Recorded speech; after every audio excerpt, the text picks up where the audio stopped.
So, Sue, what are you looking for on the State of the Union tonight? Well, certainly, I'm sure he's going to talk about Ukraine and Russia and the war going on. I'm really hoping that he will certainly speak about that, but really address the American people on where he's going to go forward, how he's going to deal with inflation, and especially, I think, explain how this war is going to affect us economically, so people know, what to look in the future, and lay out a plan for how he's going to manage all this. I think he needs to do that tonight. I think people want to hear that. And Bob, what about you? Well, I went through a list on our Sunday morning show of all the things that we probably won't hear. I just saw Kevin Brady on there holding a Ukrainian flag. Nice to see him in his final State of the Union. Yeah, that is. Mm-hmm. So, he's been there a long time representing the people of this district, CB8. But the long list that I went into included my favorite topic, of course, which is the southwest border between the United States and Mexico. And I think that he will not be talking about that because that's just been an unmitigated disaster. So I hope he provides some clear vision as to how the U.S. is going to deal with Russia and this incredibly cruel war that he has inflicted on the people of Ukraine, attacking civilians, attacking children, attacking orphanages, and just it's unbelievable the devastation and the types of weapons that he's using against civilians indiscriminately in this battle. We definitely need to hear how that's going to be happening. Certainly, inflation is, I think, at the top of everybody's list. Every time you go to the gas pump, every time you go to the grocery store, every time you go to a restaurant, every time you go anywhere, you're paying anywhere from 15 to 20% higher than you were just a year ago. Certainly gasoline is that way, and food is that way. And gasoline's going to get higher because of this Russian invasion. And frankly, the president set this up when he came into office and killed the Keystone Pipeline, killed American energy independence, and transferred all of this wealth to Russia and to Vladimir Putin by allowing Europe to become dependent on this oil, as well as us becoming dependent on this oil. The cutting out of the American oil industry has driven the price through the roof, which has lined Putin's pockets with money that he's now using to deal with the people in Ukraine. Well, for Houston, if the price of oil is going up, it's good for the Houston economy, and that's really sad that we have this invasion, and it will boost our economy. That's for sure. The bad news is it's going to hit the consumers in the pocketbook. Well, and the bad news, sorry, Tom, but the bad news for what Democrats say they're concerned about, the environment and global climate change and things like that. When you take off of the clean production of American energy and the way American energy producers work under the restrictions of the United States, and you turn all of that over to Russia and China, where they have no such restrictions and their dirty production, they've actually hurt the cause of climate change in the process of exercising their political prerogative. The problem with oil closing at just above $104 a barrel today, is that it's difficult for the energy capital of the world to capitalize on that price point because of COVID, when so many producers were forced to get out and sideline the holes in the ground that they had because there was no demand there. And then, we all remember when oil closed at negative territory. There's a lot of reticence to start production back in those places because there is not a climate for that product. There's not money to invest into those products because a lot of those producers, they need a little financial help to get started there, and there are not investors who will give them the money to do it. So at $104 a barrel, we all remember what that did in the heyday, Right. the most recent heyday. I don't know that it's going to be realized this time. Well, and not only the rest of that climate, but the fact that they don't know that if they start the production and start the drilling, start the investments, that it's not going to just get jerked out from underneath them with a single pin stroke, like this president has shown that he's want to do on many occasions. I don't know that anybody knows right at this moment of this speech what the future is going to hold, what's going to happen, which is what I'm sure they rewrote this speech over and over again, reacting to things that were going on. And Biden has a tendency to be a little long-winded anyway. So keeping it, I hope he keeps it very clear about certain issues to the American people, things he can handle. But the things that he can't control, you can't make promises about things you can't control. Right.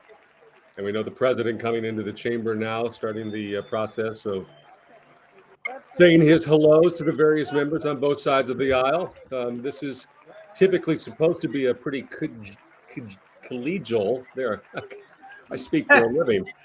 Friendly. It's supposed to be a friendly experience, and Congressman Call there in the background, Congressman Brady on the Republican side of the aisle, but I think this Russian invasion has kind of brought that gap closer. I think people now, this is really serious, and I think people are more willing to pull the elbows in and let's put our heads together, and because we got some serious issues we have to deal with now, and we have to do them together. This cannot be done separately by anybody. So I'm hoping that's what happens.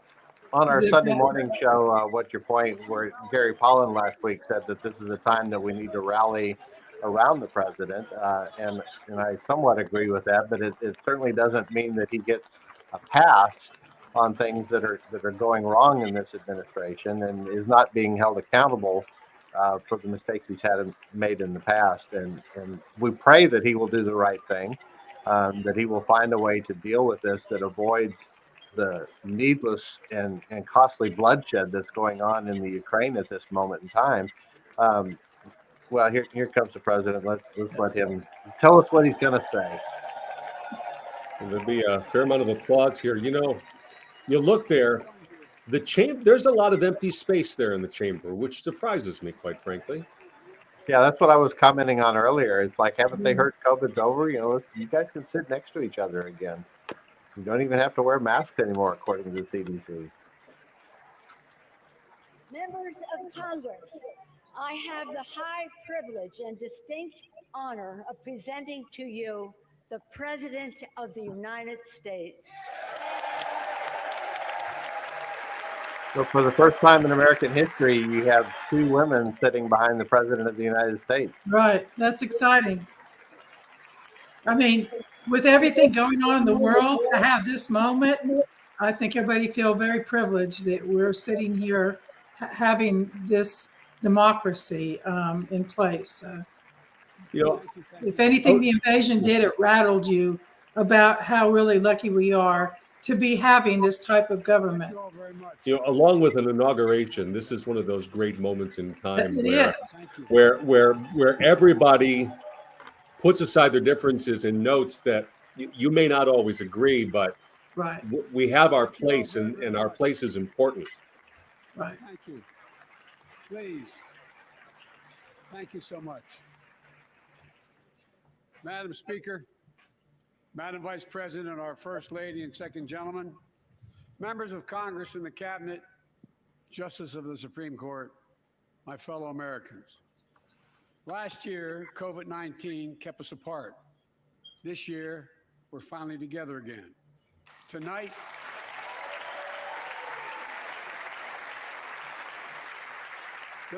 we meet as Democrats, Republicans, Independents, but most importantly, as Americans, with the duty to one another, to America, to the American people, to the Constitution, and an unwavering resolve that freedom will always triumph over tyranny. 60 We hope that remains the case.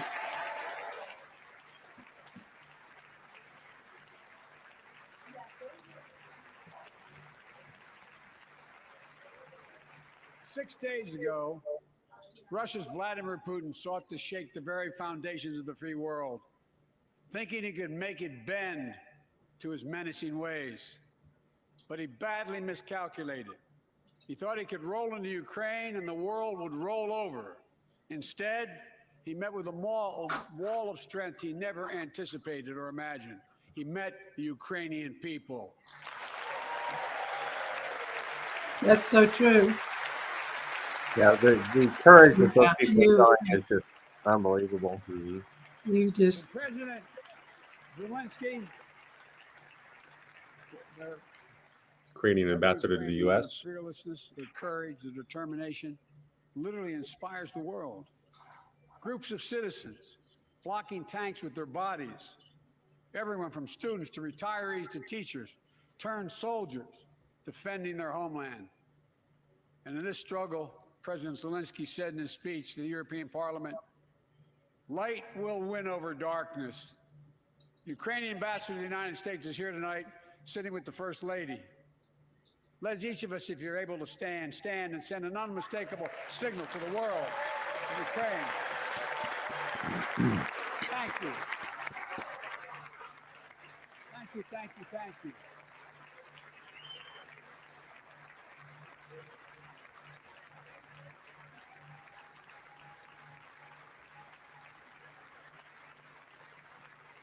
She's bright, she's strong, and she's resolved.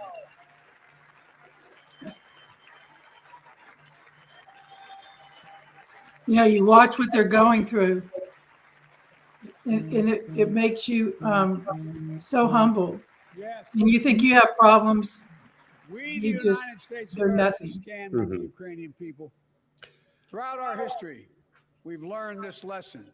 When dictators do not pay a price for their aggression, they cause more chaos. That's right, Joe. Tell him. And the cost, the threats to America. Wish and them you America told to them the that world 3 or 4 weeks ago. keeps rising. That's why the NATO alliance was created, to secure peace and stability in Europe after World War II. The United States is a member, along with 29 other nations. It matters. American diplomacy matters. American resolve matters.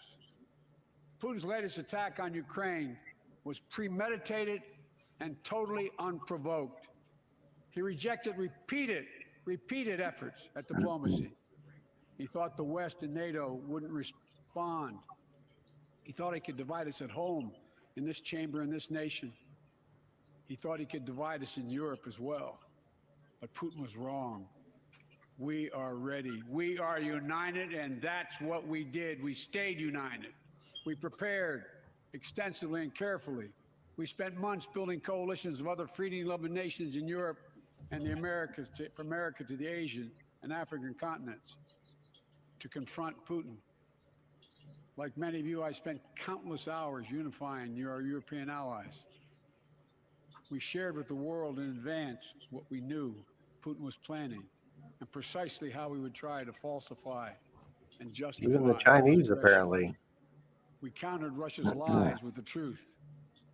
And now that he's acted, the free world is holding him accountable, along with 27 members of the European Union, including France, Germany, Italy, as well as countries like the United Kingdom, Canada, Japan, Korea, Australia, New Zealand, and many others. Even Switzerland are inflicting pain on Russia and supporting the people of Ukraine. Putin is now isolated from the world more than he has ever been. Together,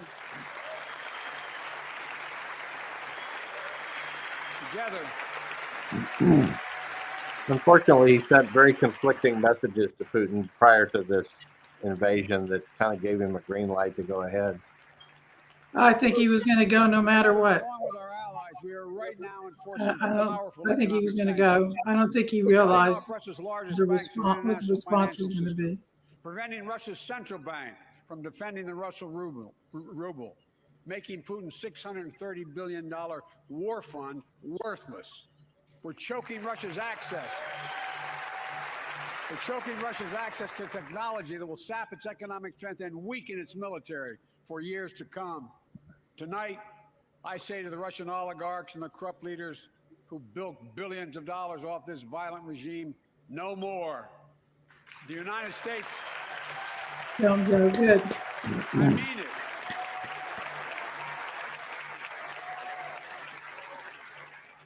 Dude, they're pulling Russian vodka off the shelves. Department of Justice is assembling a And promoting Ukrainian spirits instead. That's right. Yeah. There you go.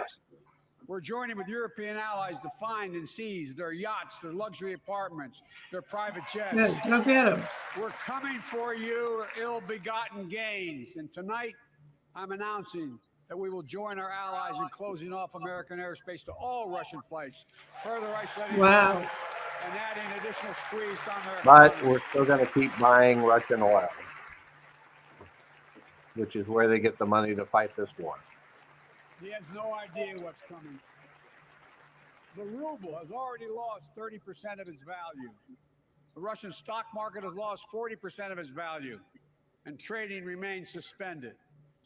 You know, I'm not saying that it's not justified, but the vitriol here is remarkable. When you think about the height of the Cold War, Khrushchev taking his shoe off and hitting the lectern at the United Nations, we're all old enough to remember Right. either it happening or in very recent past happening. I don't recall a time where such vitriol. Even with Ronald Reagan at the eclipse of the Cold War, this sort of, I guess, energy.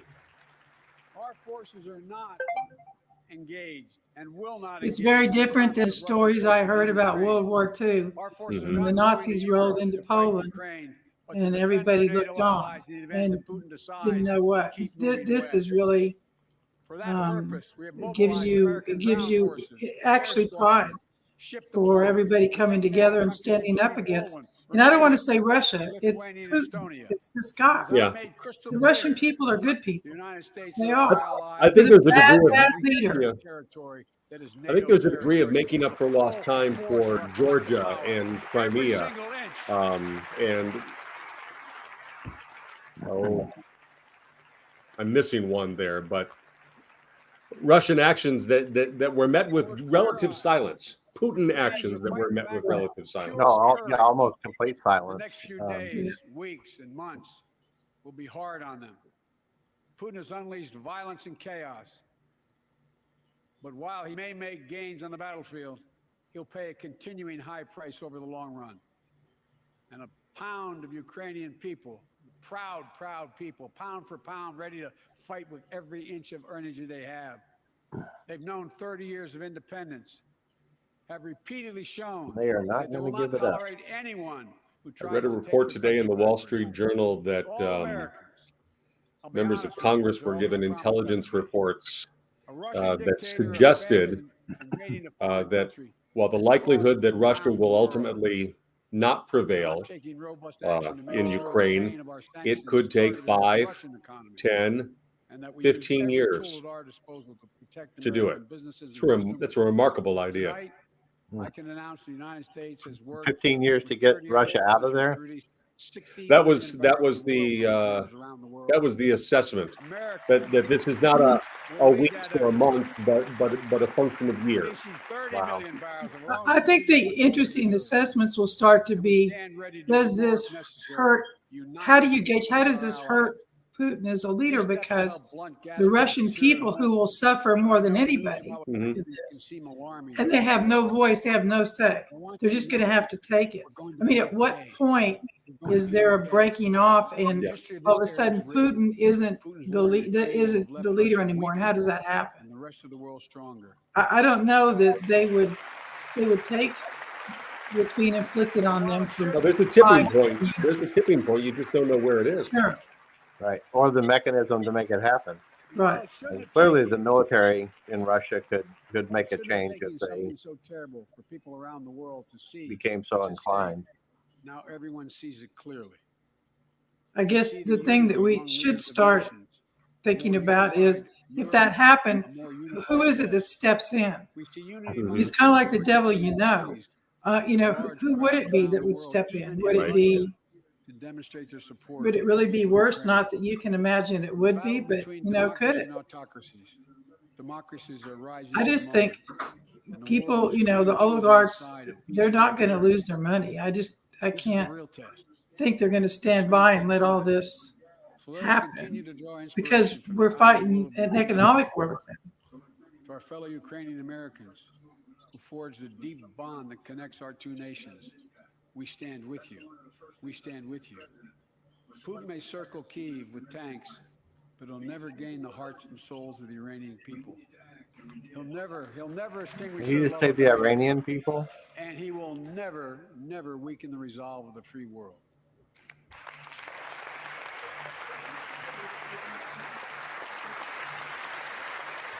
Maybe I misheard that.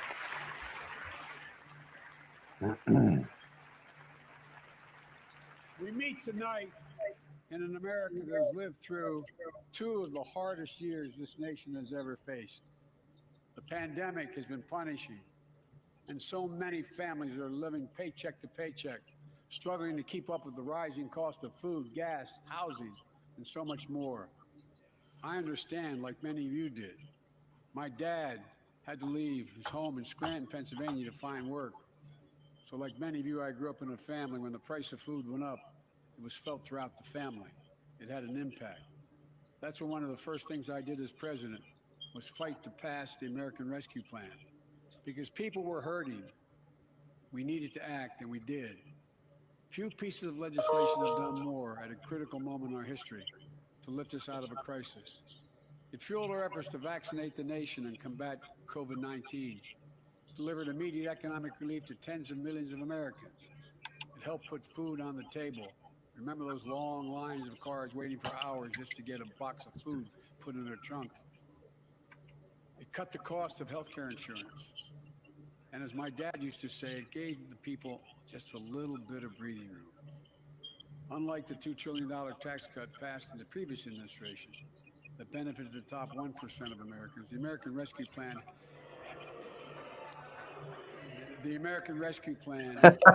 Nice try, Chuck.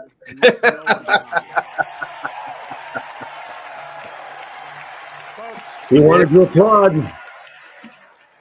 Yeah. Mr. Unity, bringing it all together. That's it.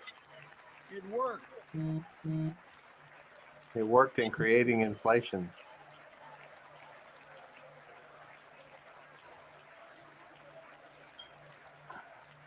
It worked. We created jobs, lots of jobs. In fact, our economy created over 6.5 million new jobs just last year. More jobs in 1 year than ever before in the history of the United States of America. The economy grew at a rate of 5.7 last year, the strongest growth rate in 40 years. And the first step in bringing fundamental change to our economy that hasn't worked for working people in this nation for too long.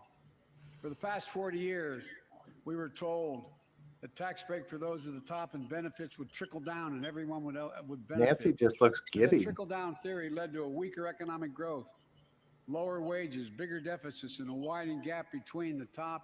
Well, I'm sure she's enjoying that view more than the one from before. I will say that. Probably won't be tearing this speech up. I don't think so. Disagreements on this. I'm enjoying this view, seeing two women sit behind him for the first time in the history of our nation, and looking forward to seeing his new nominee to the Supreme Court, which will be a first in history for women and the African American community. Because we know when the middle class grows, the poor have a way up and the wealthy do very well. America used to have the best roads, bridges, and airports on earth. And now our infrastructure is ranked 13th in the world. We won't be able to compete for the jobs of the 21st century if we don't fix it. That's why it was so important to pass the bipartisan infrastructure law. And I thank my Republican friends who joined to invest and rebuild America. Secretary of Transportation, The single biggest investment in history. history making. It was a bipartisan effort, and I want to thank the members of both parties who worked to make it happen. We're done talking about infrastructure weeks. We're now talking about an infrastructure decade. And look, it's going to transform America, to put us on a path to win the economic competition of the 21st century that we face with the rest of the world, particularly China. I told Xi Jinping, it's never been a good bet to bet against the American people. We'll create good jobs for millions of Americans, modernizing roads, airports, Our ports, senator. highways all across America. And we'll do it to withstand the devastating effects of climate change and promote environmental justice. We'll build a national network of 500,000 electric vehicle charging stations. Begin to replace the poisonous lead pipes so every child, every American has clean water to drink at home and at school. We're going to provide affordable, high-speed internet for every American, rural, suburban, urban, and tribal communities. 4,000 projects have already been announced. Many of you have announced them in your districts. And tonight, I'm announcing that this year, we will start fixing over 65,000 miles of highway and 1,500 bridges in disrepair. I guess he did say Iranian. I'm hearing from a couple other people that heard it No. too. I wish he'd just come to Houston and fix our streets. When we use Nice, we had a mayor that would do that. Yeah, I do. We're going to do it by buying America. Buy American products. Support American jobs. The federal government spends about $600 billion a year to keep this country safe and secure. There's been a law on the books for almost a century to make sure taxpayers' dollars support American jobs and businesses. Every administration, Democrat or Republican, says they'll do it, but we're actually doing it. We'll buy America to make sure everything from the deck of an aircraft carrier to the steel on highway guardrails is made in America from beginning to end. All of it. All of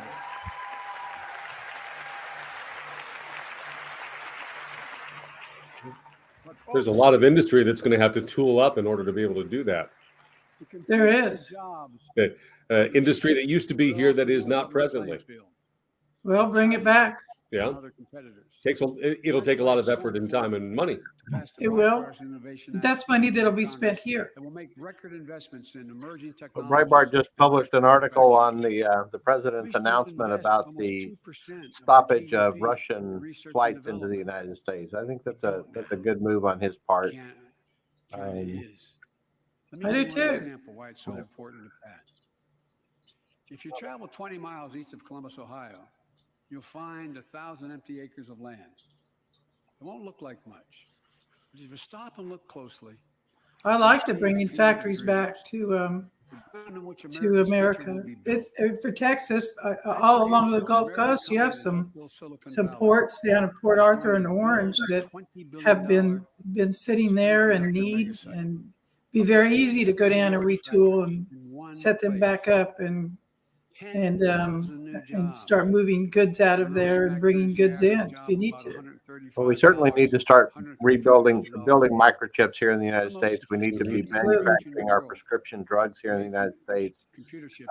Many things that we should not be just make stuff again. Yeah, yes, absolutely. Smartphone, right. Technology, the internet. It's like we invent it and then it goes somewhere else. But when you look at everything, Right. What he talked about electric vehicles was the absolute reason why, because the industry is gearing up. Everybody is.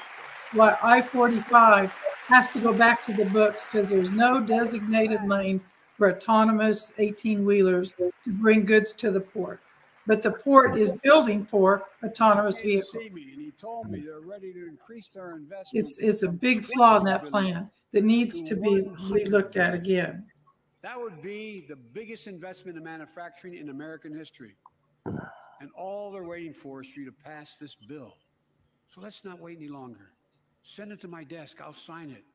And we'll really take off in a big way. Yeah, watch inflation go right through the roof. Folks, Intel is not I think he needs to talk about inflation.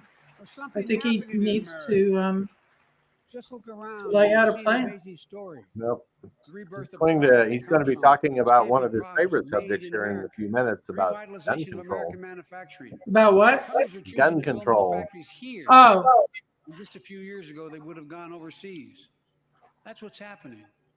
well, I'm all for people controlling their guns, quite truthfully. And in this city, I'm, 11,000 jobs. I very, don't think that's what he's very talking about. into people controlling their guns.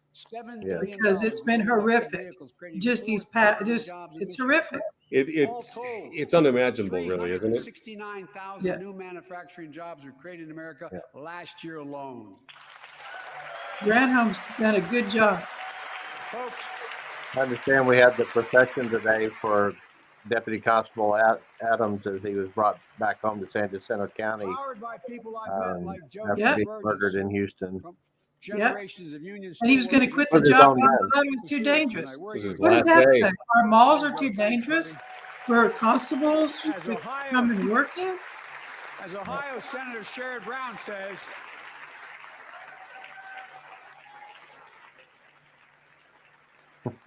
That, He's a cute kid. Sherrod that Brown young says kid, man. it's time to bury the label Rust Belt. It's time to see the what used to be called the Rust Belt become the home of significant. Come on, Joe, you can do it. Yeah. You can get it out. With all the bright spots in our economy, record job growth, higher wages, too many families are struggling to keep up with their bills. Inflation is robbing them of gains they thought otherwise they would be able to feel. I get it. That's why my top priority is getting prices under control. Look, our economy roared back faster than almost anyone predicted. The pandemic meant that businesses had a hard time hiring enough people because of the pandemic to keep up production in their factories. So you didn't have people making those beams that went into buildings because they were out. The factory was closed. The panic also disrupted the global supply chain. Factories close. When that happens, it takes longer to make goods and get them to the warehouses, to the stores, and prices go up. I wish he would talk about the supply chain back up. All the inflation was because of automobiles. You wish he would not? I wish he would. I wish he would really seriously lay out Prices of automobiles went way up. lay out a plan on how do you do that. I think there's a So plan. we have a choice. I think there's One way to fight inflation is to drive down wages and make Americans poorer. I think I have a better idea to fight inflation. Lower your costs, not your wages. Folks, Would somebody please explain to the Commander-in-Chief that wages are a major portion of your cost? that means make more yeah, cars. Target is advertised. They may pay $24 an hour so they can keep their employees, which is a very smart plan. You know, you waste more money retraining employees as they leave you and jump you than just paying them a good wage. So getting smart about that. Look, The wages and benefits. economists Yeah. They eat up a huge chunk of the ledger.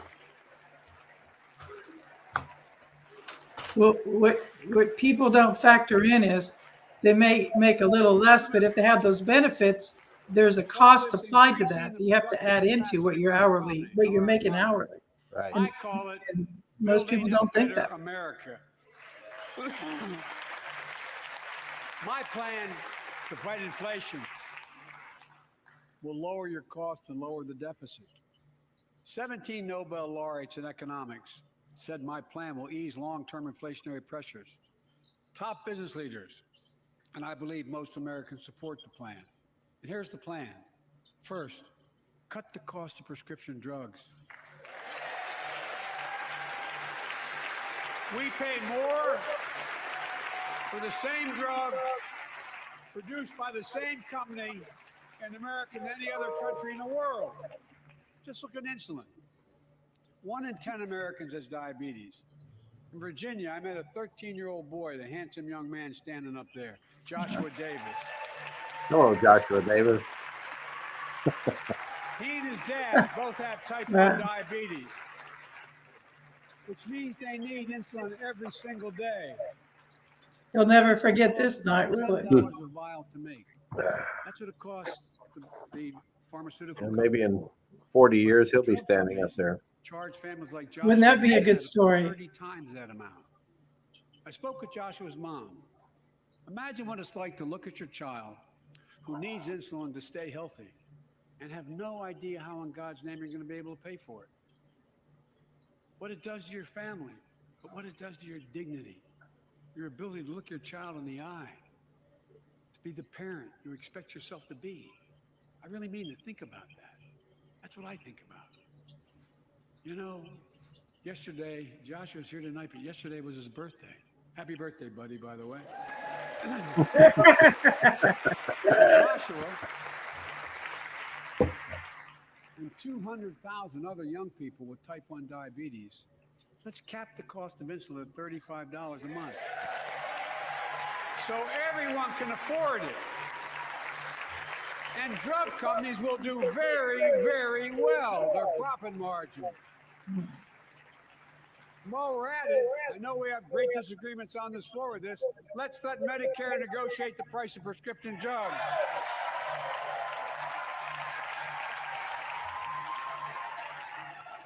They already set the price for VA drugs. Look, the American Rescue Plan is helping millions of families with Affordable Care Act plans to save them $2,400 a year on their health premiums. Let's close the coverage gap and make these savings permanent. And second, let's cut energy costs for families, an average of $500 a year by combating climate change. Let's provide an investment tax credits to weatherize your home and your business, to be energy efficient and get a tax credit for it. Double America's clean energy production in solar, wind, and so much more. Lower the price of electric vehicles, saving another $80 a month that you're not going to have to pay at the pump. Folks, third, Thing everybody leaves out when they talk about these electric vehicles is where does the electricity come from to run those vehicles? Where does the... It comes from the plug, of course. Yes, absolutely. And natural gas and coal and things like that that makes that. You can do, you can put up solar farms, and especially along our freeways here, you can put up solar farms all along the way that would replenish. Those would be pretty to look at. I had a mom, a dad, a brother, and a sister that really helped. I mean, there's middle class and working folks shouldn't have to pay more than 7% of their income to care for the young children. My plan would cut the cost of child care in half for most families. How does it cut the cost? Child care costs are, for really good child care, are out of this world. I mean, it's just really difficult. Oh, it was like when my kids got out of daycare. Yeah. It was like getting a raise. Yeah. Oh yeah. Pre-K for 3- and 4-year-olds. No. But the number one cost in running a daycare is labor, and the cost of labor goes up. So how do you reduce the cost earning of less than childcare? $400,000 a year will pay an additional penny in new taxes. And that's just not true. Penny. That's not true. That's been debunked many, many times. I may be wrong, but my guess is if we took a secret ballot in this floor, that we'd all agree that the present tax system ain't fair. We have to fix it. I'm not looking to punish anybody. Well, You calling for the fair tax? Wealthy Americans start paying their fair share. Look, last year. They never say what their fair share is. Last year. You know, is it 80%, 90%, 98%? What is their fair share? I don't know, but I don't think we want him to articulate that all out tonight, Bob, as much as I want to hear about it. It'd be nice if it was said somewhere, anywhere, but Yeah. the phrase Well, is always used. if They he's must pay their proposing fair it, share, but he never says what it is. if he's proposing that, they're going to have to lay it out and explain it. 55 of the Fortune 500. How many years have we been hearing that, Tom? $40 billion in profit. As long as I can remember. Zero in And taxes. I think that's true for all of us. It's not fair. All right. Well, that conversation, and I know you've heard it, you've both heard it, that conversation ends up out of the mouths of some saying, well, you ought not make more than X number of dollars a year. Nobody needs more than, and the conversation hits on a bunch of points, but no one needs more than $10 million a year, $5 million a year. And that's where the natural end of that conversation seemingly goes. But there are loopholes where people that make more money have places to crawl into and put that money, where certainly not for people low income. And hey, let me know where it is for middle class, because I haven't seen it yet, and none of the middle class has The either. reason those loopholes, as you call them, are created is because the government wants to encourage people to spend their money in that way because it benefits the economy. And while you're at it, But you look at a Bill Gates, you look at an Elon Musk, you look at a Warren Buffett, plays a critical role. fill in the blank. They're worth how many hundreds of millions of dollars? Billions. Billions. You're right. That's on paper. That they're not liquid. So I think that's lost on. They have more pocket change than most of us do, but the billions and billions of dollars that they have attributed to their name, they don't have access to. And if they dumped all that money out on the market, could you imagine the change and the effect that would have? That would be crippling to put that much value out onto the open market. Right. That the Justice Department will soon name a chief prosecutor for pandemic fraud. Good. Look. Well, I'm going to venture out and say we're going to see some of those cases on COVID money being spent, investigations in Houston, Texas. The only president ever Wouldn't surprise me a whit. $1 trillion in a single year. Well, I mean, it's already started with the FBI going to the health department. I'm a capitalist. I mean, they went to protect their evidence, not to gather it. I mean, they've already, it's there. So, and all it's going to be about, we gave you all this money. Now we're going to make sure that you spent it the way you said you were going to. So there's time to account for every penny. Absolutely. Yeah. Hold on just a second. He just said that he is a capitalist, but I think, correct me if I'm wrong, but hasn't he been a government employee his entire life? Pretty much. Well, I don't think. I think the argument is he's a supporter of capitalism, but you're right. That's not what he said. See what's happening with ocean carriers and moving goods in and out of America. My friends, I'm going to beg off on the camera. I will see you in the show, Fox 26 News at 9 in a little bit. Go ahead, continue watching the remarks. All right. Bob and I don't need a referee. We get along really No, well. you. Let the fun begin. We like each other. If we had added maybe four more of the panelists from What's Your Point, this would be a much different conversation. But it could be. You two are the adults in the room. I like it. Thank you. So I'll see you in a little bit. Great, thank you. Take care. Thanks. Costs have gone up. That ends on my watch. Medicare is going to set higher standards for nursing homes and make sure your loved ones get the care they deserve and that they inspect and they will look at closely. We're also going to cut costs to keep the economy going strong and giving workers a fair shot, provide more training and apprenticeships, hire them based on skills, not just their degrees. Let's pass the Paycheck Fairness Act and paid leave. He's correct about that. If they would start bringing trade schools. especially if you're going to bring. Oh, yeah, I've been preaching that for years. Yeah. That we need to return the honor to people that do manual labor and Absolutely. provide that absolute kind of. It's become. We have a vacuum in the numbers of people that have those professional skills and are able to go out and they can make great six-figure income. Great money. When the majority of workers want to form a union, they shouldn't be able to be stopped. When we invest in our workers and we build an economy from the bottom up and the middle out together, we can do something we haven't done in a long time. Build a better America. For more than 2 years, COVID has impacted every decision in our lives and the life of this nation. That is true. And I know you're tired, frustrated, and exhausted. That doesn't even count the close to 1 million people who sit at a dining room table or a kitchen table and look at an empty chair because they lost somebody.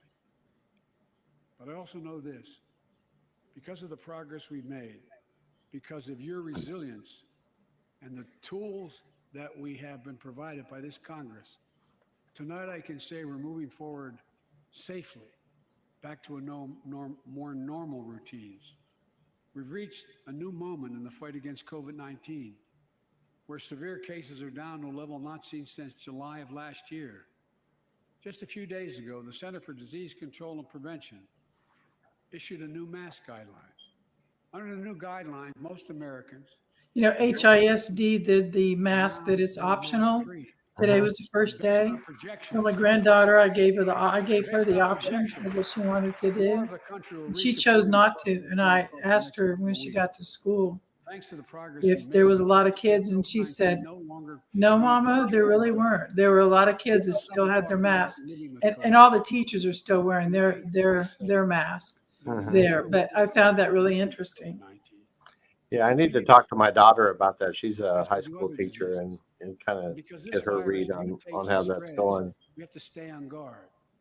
And here are 4 common sense steps as we move forward safely. But yeah, part of it was she said we're still social distancing, which is good. I mean, like you guys can't run around and hug each other and do all that stuff. You have to keep your distance, but we'll never give up on vaccinating more Americans. Now, I know parents with kids under 5 are eager to see their vaccines authorized for their children. Scientists are working hard to get that done. We'll be ready with plenty of vaccines if and when they do. We're all ready. We are also ready with antiviral treatments. The most shocking thing I've seen in the last month besides Ukraine is the absolute tyranny that's been going on in Canada, where they are cracking down on people for political speech, seizing people's bank accounts because they donated $50 to some truckers that were involved in a protest. I mean, I watched that. I saw that. I thought it was so unusual.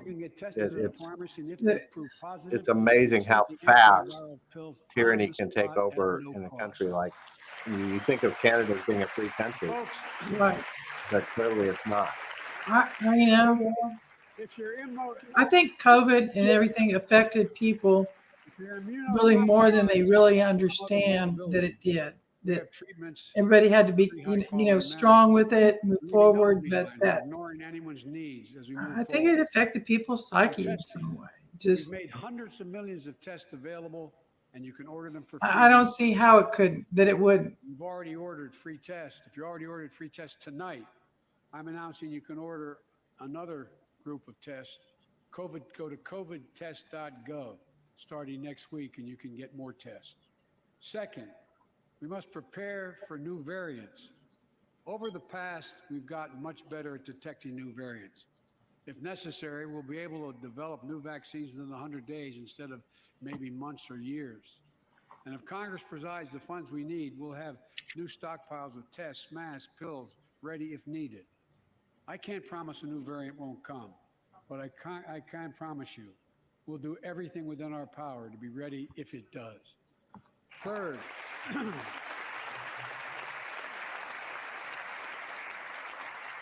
we can end the shutdown of schools and businesses.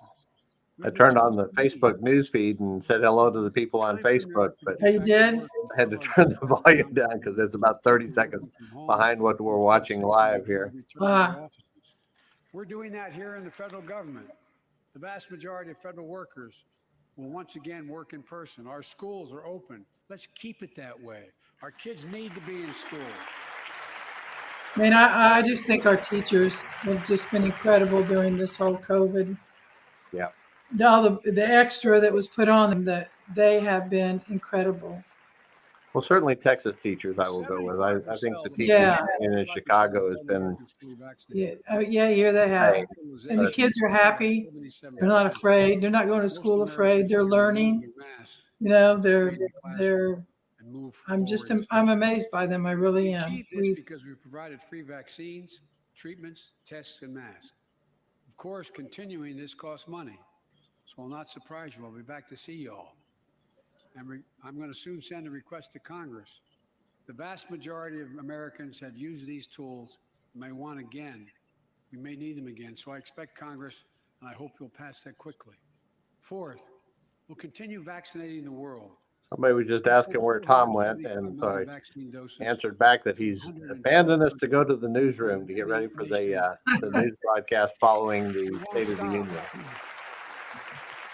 Because you can't build a wall high enough to keep out a vaccine. The vaccine can stop the spread of these diseases. You know, we've lost so much in COVID-19. Time with one another. The worst of all, much the loss of life. Let's use this moment to reset. So stop looking at COVID as a partisan dividing line. See it for what it is. A god-awful disease. Let's stop seeing each other as enemies. Eddie Bernice. Start seeing each other for who we are, fellow Americans. Look. I thought that was Maxine. It is. I'm sorry, Maxine Waters, yes. I wasn't sure if she was still alive or not. Yeah. Must be past her bedtime. We can't change how divided we've been. It was a long time in coming. But we can change how to move forward on COVID-19 and other issues that we must face together. I recently visited New York City Police Department days after the funerals of Officer Wilbur Mora and his partner, Officer Jason Rivera. Oh, that was. They were responding to a 9/11 call. Lord, those officers responding to that domestic violence that were. Officer Mora was 27 years old. Officer Rivera was 22 years old. Both Dominican Americans who grew up in the same streets that they later chose to patrol as police officers. I spoke with. So he's going to alienate some of his own party here by calling for funding more police. Carry on their mission to restore the trust and safety. You know, I think that's a stronger and stronger drumbeat within louder within the party. That's why I'm interested to see the crime prevention and community election results. Well, it'll be If they ever get put, but yeah, I think I hear it from the Congress here when he brings that up. Yeah, I hear it out there a lot, and I hear it within people in the party that restricted no-knock warrants for its officers. That's why the American Rescue Plan that you all provide, and the groups that have gotten together to the judges that are putting these people back out that have been kind of spotlighting them and talking about them, and not just in terms of what their court number is.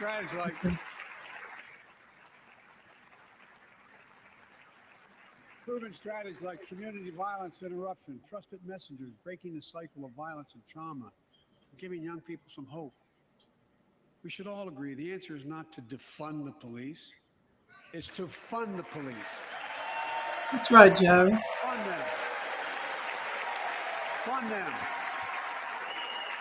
You got the Republicans to stand up. Let's see the other side of the aisle. Fund them with resources and training. Resources and training they need to protect our communities. I ask Democrats and Republicans alike to pass my budget. I believe HPD's new contract is going to council next week. On gun trafficking of ghost guns that you can buy online, assemble at home, no serial numbers, can't be traced. I asked Congress to pass proven measures to reduce gun violence, pass universal background checks. Why should anyone on the terrorist list be able to purchase a weapon? Why? Why? And folks, ban assault weapons with high-capacity magazines hold up to 100 rounds. You think the deer are wearing Kevlar vests? Look, repeal the liability shield. It makes gun manufacturers the only industry in America that can't be sued. The only one. Imagine had we done that with the tobacco manufacturers. These laws don't infringe on the Second Amendment. They save lives. The most They absolutely fundamental infringe right on in the Second America is the Amendment. right to vote. What? Have it counted. These laws that he's proposing. It's under assault. In state after state, And the Second Amendment has nothing to do with deer hunting, Joe. I hate to tell you this, but it has to do with what's going on in the Ukraine right now. With the reason that they are able to stand up is because they have armed their population. The Vote Act. Pass the John Lewis Act, Voting Rights Act. And while you're at it, Not a voting rights act. And they were butted up, bordered with a country that I'd like to honor someone who dedicated his life headed by a bully that at some point in time they knew they might come and invade them. I don't know that Canada's going to invade. And, you know, as you say, Mexico is invaded in a different way in South America. But it wasn't with guns and tanks. I think here what HPD is doing, and are very concerned about those clips that you can put on guns that turn them into automatic weapons, a Glock, and those things that they're out searching. Our cops are in absolute fear of those because it's not a fair battle. It's already against the law to make an automatic weapon. It is. 4 days ago. So we don't need new laws. We need to enforce the existing laws. You know, I think they're out there trying to track them down and see, but we'll continue in Justice Breyer's legacy of excellence. A former top litigator in private practice, a former federal public defender, from a family of public school educators and police officers. She's a consensus builder. Since she's been nominated, she's received I'm in agreement. You can have a gun, but it just seems like they're being used against their fellow citizens.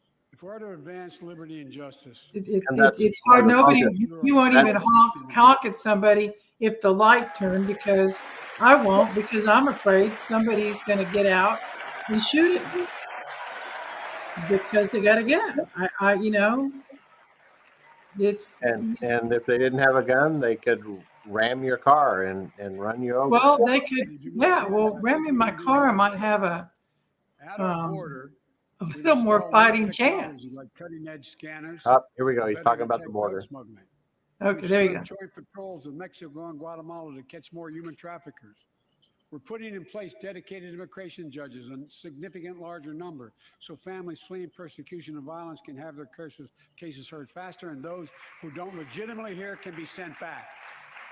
We're securing commitments and supporting partners in South and Central America to host more refugees and secure their own borders. We can do all this while keeping lit the torch of liberty that has led a generation of immigrants to this land, my forebears and many of yours. Provide a pathway to citizenship for dreamers, those with temporary status, farm workers, essential workers. Revise our laws. So he asked for securing the border after letting 2.6 million people in the United States during his first year as president, but didn't say anything about how he would secure the border, and other than technology. And technology doesn't arrest anybody.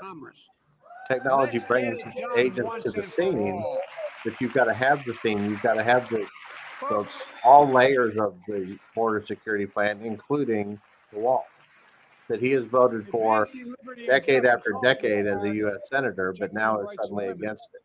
The constitutional right affirmed by Roe v. Wade, standing precedent for half a century, is under attack as never before. If you want to go forward, not backwards, we must protect access to health care. Why do you think that it was that Trump couldn't get the wall built for 4 years? Well, he built 400 miles of it, but every step of the way he had to fight the Congress who cut all the funding and wouldn't allow him to have the money to build the wall, but still managed to build 400 miles of new wall, which was a pretty significant accomplishment. Transgender Americans and their families. It's simply wrong. And I said last year, especially to our younger transgender Americans, I'll always have your back as your president so you can be yourself and reach your God-given potential. Folks,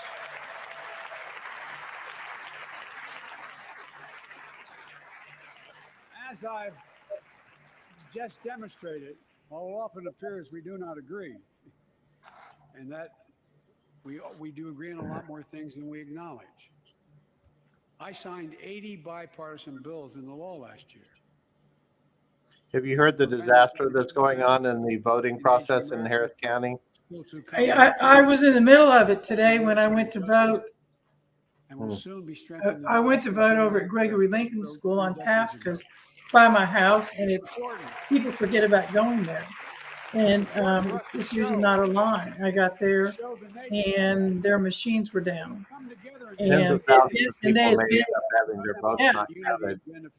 And they had been down. Because of this complete incompetence that had been put in place by Judge Hidalgo. There's so much we can do. Commissioner Ellis was a pretty big proponent. He talked about that long before he ever became a commissioner. Yeah. Well, it's not having an election administrator. It's who they put in the position. Somebody with absolutely no experience in running elections whatsoever. You know, Harris County would be the 26th largest state in the country. No, it was frustrating.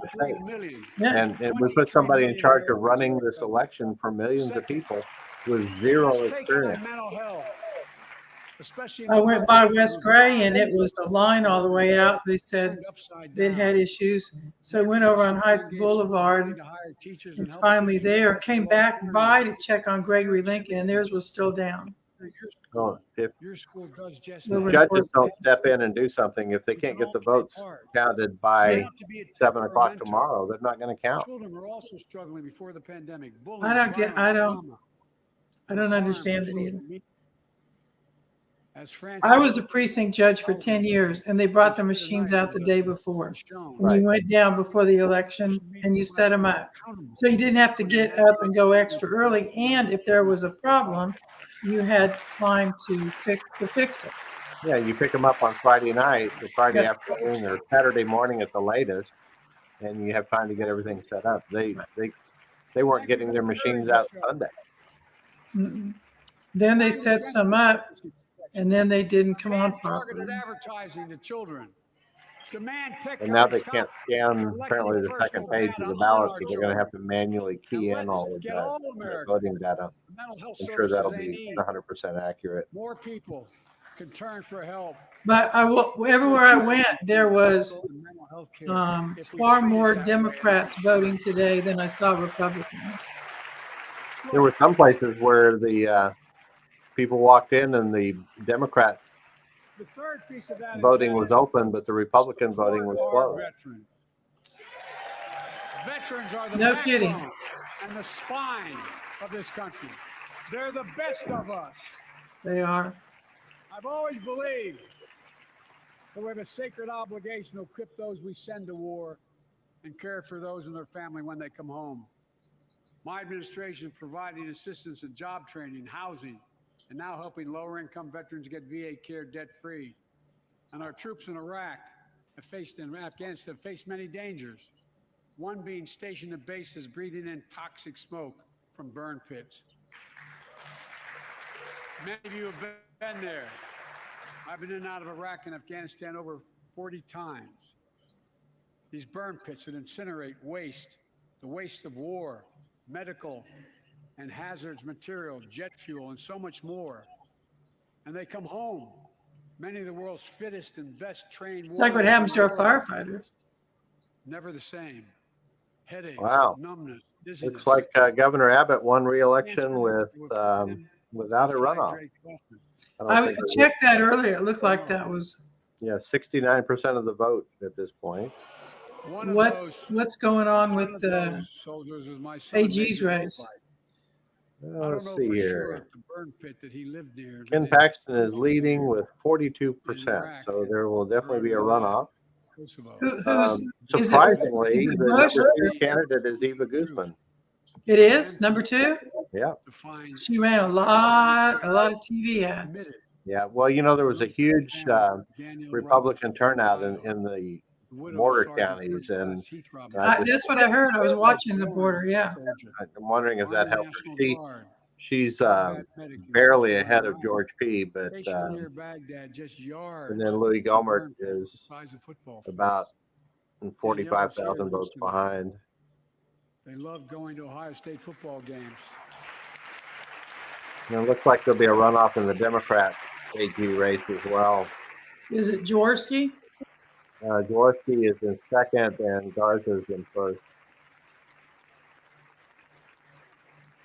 He got a surge from somewhere. When I checked it earlier, he was. A prolonged exposure to burn pits. What about the Democrats, the lieutenant governor's race? Says Heath was a fighter to the very end. He didn't know how. Mike Collier's ahead, but he's in a runoff. Going to have a runoff with somebody. It's too close to call on the runoff. What about the Michelle Beckley? It looks like, but have they shown anything from the Republican county judges? I'm looking at the Texas Tribune feed, so I'm not sure if it goes down that far or not. Last time Miller was ahead. Looks like Sid Miller's easily going to win re-election, renomination for agricultural commissioner. Oh, Sid. Yeah, he's a controversial guy, but I like him.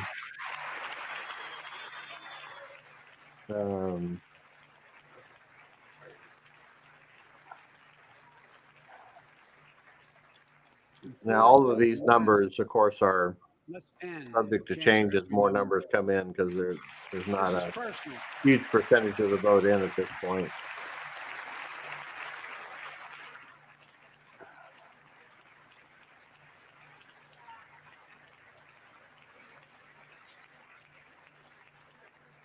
This is personal to me and to Jill and Wayne Christian on Railroad Commission is ahead, but just barely below 50%. Cancer is the number 2 cause of death in America, second only to heart disease. Last month, I announced the plan to supercharge the cancer moonshot that President Obama asked me to lead 6 years ago. Our goal is to cut cancer death rates by at least 50% over the next 25 years. I think we can do better than that. Turn cancers from death sentences into treatable diseases. More support for patients and their families. To get there, I call on Congress to fund what I call ARPA-H, Advanced Research Projects Agency for Health. But that will be good for Houston and MD Anderson if they do the cancer research. Yes, so much more. Well, let's see what's going on in CD8. Yeah. Where everybody and their dog is running for ARPA will Congress. have a singular purpose: to drive breakthroughs in cancer, Alzheimer's and diabetes, and more. A unity agenda for the nation. We can do these things. It's within our power. And I don't see a partisan edge to any one of those 4 things. My fellow Americans, tonight. Oh, holy cow. What? Well, there's not many votes in yet, but Morgan Luttrell has got 54% of what's probably just the early vote. Generation after generation of Americans have debated great questions. That wouldn't surprise me. I don't know how you have a race with that many people and not have a runoff. That could be a real upset. Wasn't it really just between him and what's his name, Collins?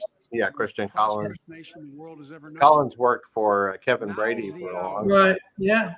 Our Good moment kid. of responsibility, our test of resolve and conscience, of history itself, It is in this What moment seat does our character of this generation. Cuellar have? Our I don't purpose know is which one found. that is. Our future is forged. Well, I know this nation. The state rep seat, I'm in Garnett's district, so there's a hot race Stand going on there. fairness and opportunity. And we will save democracy. As hard as those times have been, I'm more optimistic about America today than I've been my whole life, because I see the future that's within our grasp. Because I know there's simply nothing. Cuellar's been around a long time. I would never vote against, vote. I would never bet against Cuellar. Yeah. Into an opportunity. Interesting. My company, our articles of incorporation were signed by Henry Cuellar when he was Secretary of State. Yeah, he's been a long time. On the state of the nation, the state of the union, and my report is this: the state of the union is strong because you, the American people, are strong. We are stronger today. Must be wrapping it up. Stronger today than we were a year ago. And we'll be stronger a year from now. Oh, Henry Cuellar is, this is just early vote, but no, 56% of the votes have been counted, and Jessica Cisneros has a 50% margin, 50 to 45. Wow. She may beat him. That's a big margin. Yeah. Yeah, so we're supposed to, on this we go off and then we sign in on the other one? Yeah, we'll have to log off of this one and go back to the other one. But I think we've got some time because they've got to do the response and all of that. So we could do a post-game wrap-up here if you want to add some commentary to that. I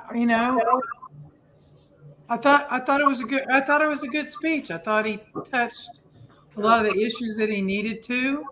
I think he put things in there that people wanted to hear. I thought him talking about the war in Ukraine, he was very strong and good, and he talked about this. The thing I wanted to hear him say was, "This is not the United States burden; it's a world burden," and he made that very clear as to where that's the direction that it had to go, and we were participating. So, and he kept it pretty short, actually. Yeah, I think the president's actions in the lead up to the Ukrainian war were horrible, but in the days since it has started, he certainly seems to be doing a better job of doing some definitive actions, getting some money, getting some weapons, getting nations united and rallied around that, and moving towards that, towards getting the supplies to the Ukraine that they need. The speech, to me, I thought had a lot of fluff to it, and not a lot of substance. So, we'll dig through the fine State of the Union. You put him on at the end, but I thought the majority he took time to talk about some real issues that are the war. He talked about inflation. He talked about bringing, building America, bringing things back here. Why aren't we building things? I thought was good, and he spent an appropriate amount of time on that. So. But unfortunately, his tax policy that he's talking about works exactly the opposite of that. It's going to disincentivize manufacturing companies from coming back to the United States, and so that's where the rubber meets the road. Is are you going to realign your tax policy to create what your stated economic policy is? Yeah, I mean, he told his wish now. If he can get that through, talking about it and getting two different things. So we'll see. I think it's I'm glad to hear him say it, but I don't know that it can get through given this Congress and Senate. I don't know. Well, there'll be a new Congress and a new Senate for him to try this at his next State of the Union. We'll see what the elections bring. Yeah, there'll be at least one. There'll be at least one new person sitting behind him. I just think these elections tonight here locally and what our forecasters of, I think, some changes. I mean, if if Andrea Mueller in the Republican judicial who just came and got a lot of steam and a lot of support, she ends up in a runoff. That's pretty incredible. That would happen.